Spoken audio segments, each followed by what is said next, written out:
You're watching the GameSpot co-op stage, sponsored by LEGO Star Wars: The Force Awakens. Hey everyone, welcome back to the GameSpot co-op stage here on the show floor at E3 2016. I'm Lucy James, along with Dave Jewett, my esteemed GameSpot colleague. We're joined by MatPat, our esteemed guest. Oh, we're back to esteemed in the final segment. I'm a real big fan of the word esteemed. It's also day 3 of E3. My vocab's gone. Hey, it's a good adjective to use. Yeah. I feel like esteemed gives us some level of credibility, which is nice. And it's not even midday yet, so we get a shout out for using the big words. Oh yeah, this is a genuine thing we do in the office, is that if you use a big word before midday, it's props Yeah, to you. some more round of applause. Yeah. Clap and a half. All right, we're here to talk about the biggest surprises from this year's E3. Yeah. Who wants to kick off? Ooh. Well, there's the big one. Like, the biggest surprise, I think, was the man himself. Like, Spider-Man? Spider-Man on Sony? He was pretty cool as well. I do like Spider-Man. I was surprised, like, who was making Spider-Man. I thought it would be Sucker Punch. I genuinely thought it was Sucker Oh, Punch. I didn't mean to completely derail. can You were talk building it up about so Spider-Man. well. I was just doing the little punchline, but now we've derailed. Oh, yeah, Spider-Man. Let's talk more about Yeah, that. no, No, please obviously- continue with your dramatic build. Kojima. Yes. His entrance was magnifique. Like, he knew everyone in that room was just ecstatic to see him. And he just walks that entire length down with the music playing, his logo in the background, just goes, I'm back. Yeah. Hi And I was everyone, like, I'm back. Nailed it. Shocking. It was perfect. And Yep. then we saw the first look at Death Stranding, It's a weird game name. that I have no idea what it is. It's a weird name and a weird game. I It was looks like. more scared watching that trailer than I was the Resident Evil one. I felt genuinely uncomfortable. I was like, why is he plugged into the baby? Help me! It's a fever dream. Was it because you saw Norman Reedus' butt as well? Because I was like mean, it's a really good kind butt. of like. Somebody's made an observation that it's like an allegory for Kojima's life. Like, Kojima is Norman Reedus, and the baby is Metal Gear, and he's connected to it, and then it gets taken away. Oh and the my 5 God. items, there's 5 Metal Gears. I was listening to Peter Brown explain this last night, and I was like, bro, it's too late for this. Like, it's 11 p.m. You can't be blowing my mind before I go to bed. Who is this person? That sounds like a Game Theory episode. I need to talk to this Right. person. All right, we'll hook you up. And- Talk to yeah. Peter Brown. Oh, but no, what that's I- a theory. Uh-huh. Nice. Thank you. Got the tagline in. But Thank no, you. what I Gotta find work it in. interesting about Death Stranding is that Kojima, he always teases what he's doing, right? So apparently if you go back through his Twitter feed, he's capitalizing D and S. Yeah. And he was on Jeff Keighley's YouTube gaming show Yep. just before the press conference. He was wearing a damn t-shirt that said DS. Yep. Okay? I just really like the old Nintendo console. The DS, Nintendo DS, bring it back. Uh-huh. He's a real proponent. That's what his new game's on. No. But I thought that intro was incredible. It was actually quite surprising. I mean, obviously his appearance was surprising, but the fact that he had something to show. Yeah. Yep. Because I guess in everyone's mind, he only got out of there Right, in not too long December. ago, yeah. So we know that he's been touring America, he's been touring the Sony studios to look at the tech, look at what everyone's working on. So I know that was made in like a motion capture studio. I don't even think that's got a game engine or anything Right. yet, but man, if that guy doesn't know how to build some hype. I mean, here's my thought, though. And if you're Kojima at this point, you're feeling a lot of pressure. There's a lot of hype around this project that you're doing solo. This is your big effort. You've broken free from the chains of, your corporate overlord, and you're free to do whatever you want. You know your game's not going to get turned into pachinko. Right? Which helps you feel a little bit better about things. I don't know if you'd want to turn this game into a pachinko machine, Please don't, honestly. please The don't. little babies. Yeah, right? Oh, I'm sorry. Oh, but it is one of those things that, like, if you're him, like, this is the make or break moment for him. Like, Yeah.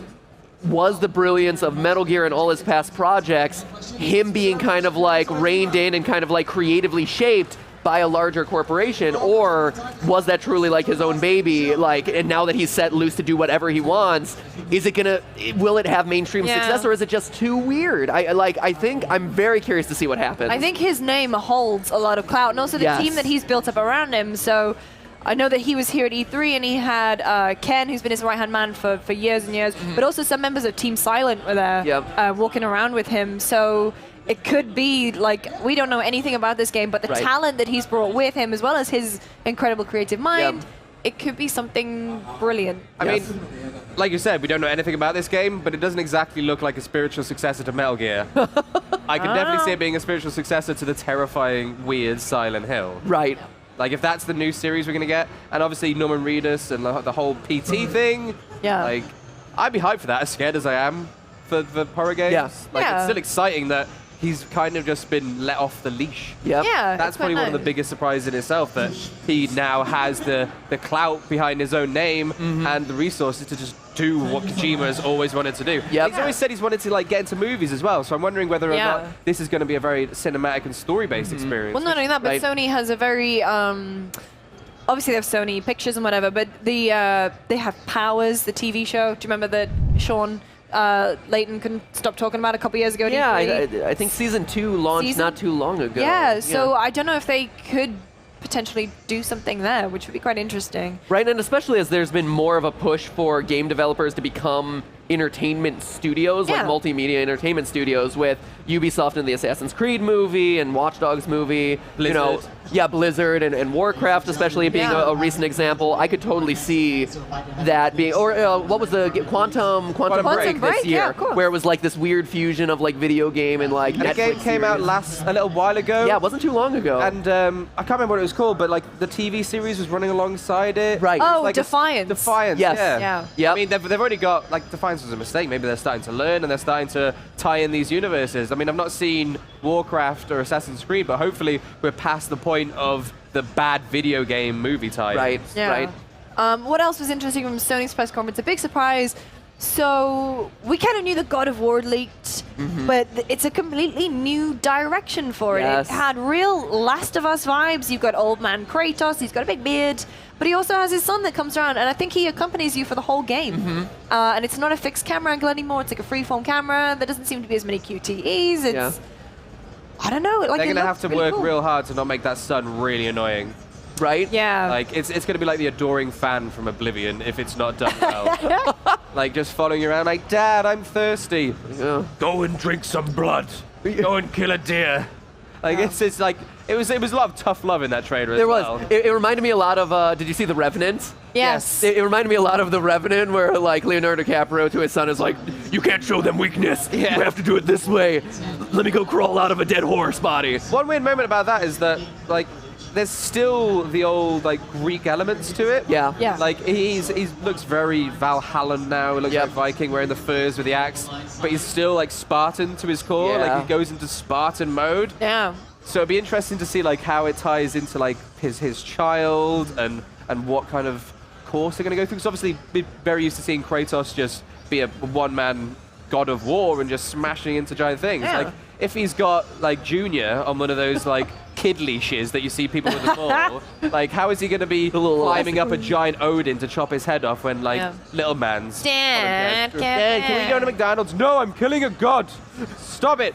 What I thought was interesting as well is there was no Naughty Dog, but we did get Days Gone from Bend Studio, which, to be honest, like, I haven't played the Resident Evil demo yet, but Days Gone kind of scared me more because it was the relentless, just absolute train of not zombies, they're called freakers.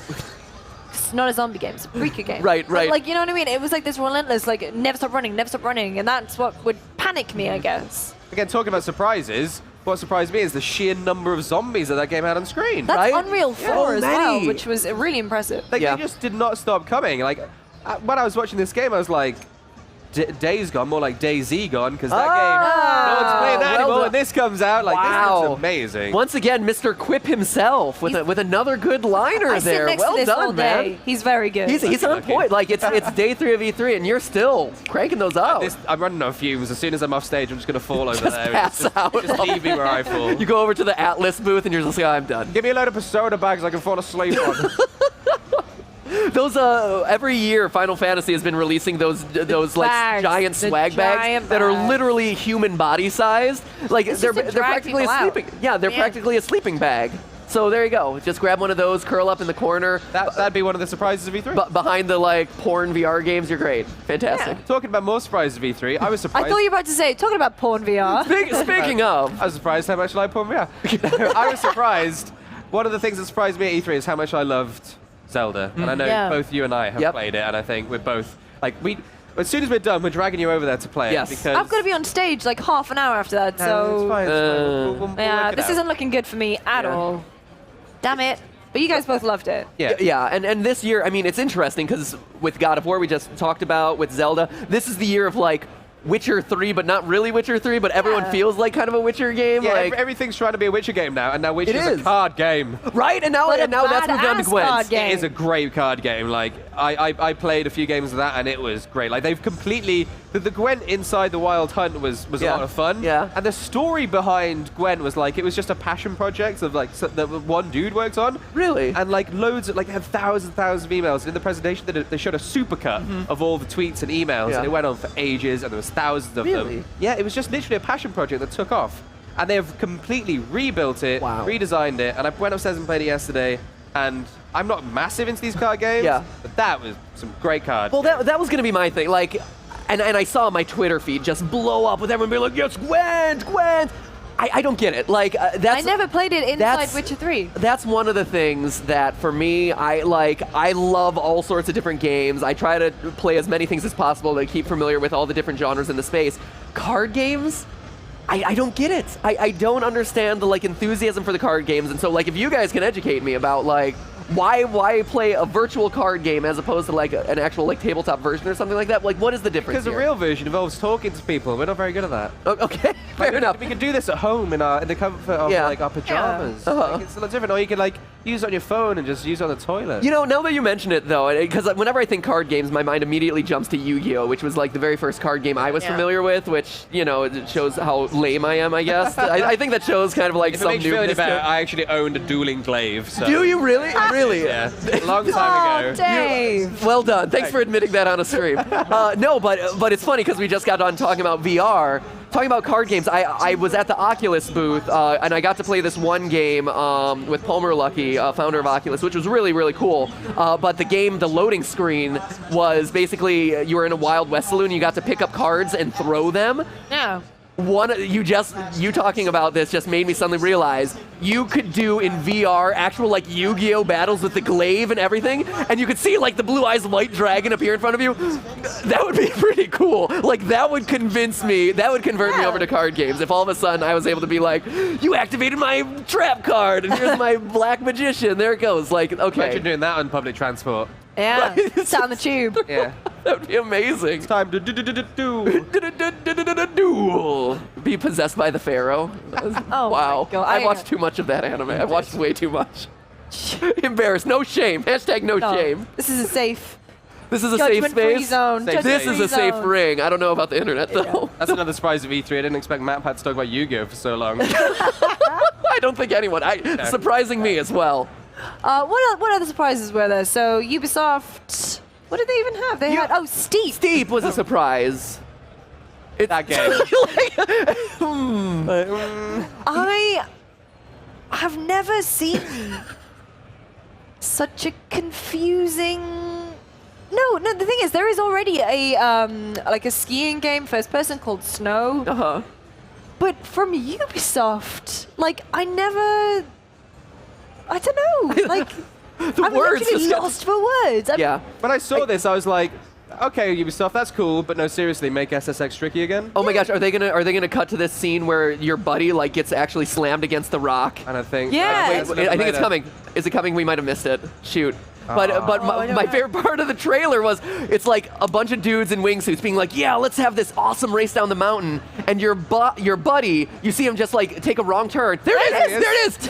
And it's like, that guy's dead. I'm sorry, but like what went from like, let's have fun with extreme sports, we just witnessed someone die right there. Yeah. That is like your buddy who has a just very bit the dust. confused trailer because it was like, yeah, extreme sports, let's go wild, rad. And then it was like, someone just died. And then it was like, oh, but let's take a moment to talk about how beautiful nature is. Yeah, Like, bro, you can't have it all. Yeah. Like, just zone in on one piece.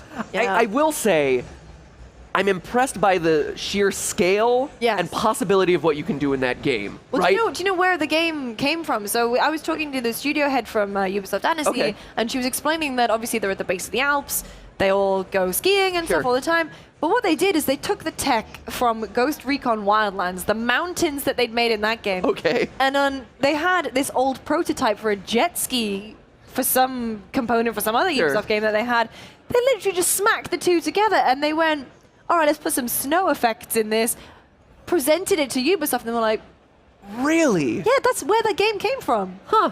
Because this Annecy is a support studio. They've been doing a lot of multiplayer. So The Division, they've been doing Ghost Recon. Yeah. Assassin's Creed, they did for years and years and years. And now they're doing this? Yeah. It was surprising they ended the conference on this, though. It is an odd one to end on after kind of like a lot of exciting stuff. You know, we all knew Watch Dogs was coming, and I think Watch Dogs trailer won over a lot of people. Yeah, that was a really charming trailer. Right? Like, I think a lot of people coming into the E3 were skeptical about Watch Dogs 2 after kind of like the lukewarm reception that Watch Dogs 1 had. But the hacking mechanic looks rejiggered. You know, what you're able to do in the world looks interesting. The characters, San Francisco as a setting looks really cool. I think that one won a lot of people over. It was certainly more self-referential and more self-aware, which is what it really and a needed whole because lot the less original. edgy than Which was cut nice. yourself on that edge, yeah. Yeah, but then to go from that to steep, it was just kind of like this game that no one really knows. Like, we're having a hard time talking about it. I will say, like I was saying, you know, the ability to hop between a lot of different camera angles, to rewind, to flip to this other guy, to this other thing. There's a lot of cool possibility there. And I think it's one of those games that people like on YouTube who kind of craft these, you know, in-game experiences and kind of make meta games within the game will have a lot of fun with, and you can play a lot with your friends. Is it a game that I myself am going to be like, yeah, I'm day one, I'm going to play this thing and be super stoked about it? Not necessarily. Yeah. I'm excited to see what people can do with it, though. Yeah. We also saw from Ubisoft Trials and Blood Dragon combined into one. Finally. So I'm a big Trials fan. I didn't necessarily like not the one after the one that was on like next gen consoles that everything was a bit more locked off. It was more futuristic, and the name escapes me. But what I like about the look of Trials of the Blood Dragon is that it's Trials but with different vehicles. For some reason you're on foot in some of them. You have a gun, you're shooting, and it's also the wacky, bizarro world of Blood Dragon. So Dean Evans, who's a creative director on that, I was like, what is that guy working on? Because it's either going to be, you know, like dinosaur DLC for Far Cry Primal, which doesn't seem to be getting any post-release content, but I am super glad that it's in a franchise like Trials. Yeah. But when it was announced, like I just wanted to go back to England and play that game, but unfortunately, like now I've been reading reviews of it. Apparently, it's not that great. No, really. Like I was talking to a few of the guys that have played it from upstairs in our war room, and they were saying that most of the game isn't even on a bike anymore. Oh,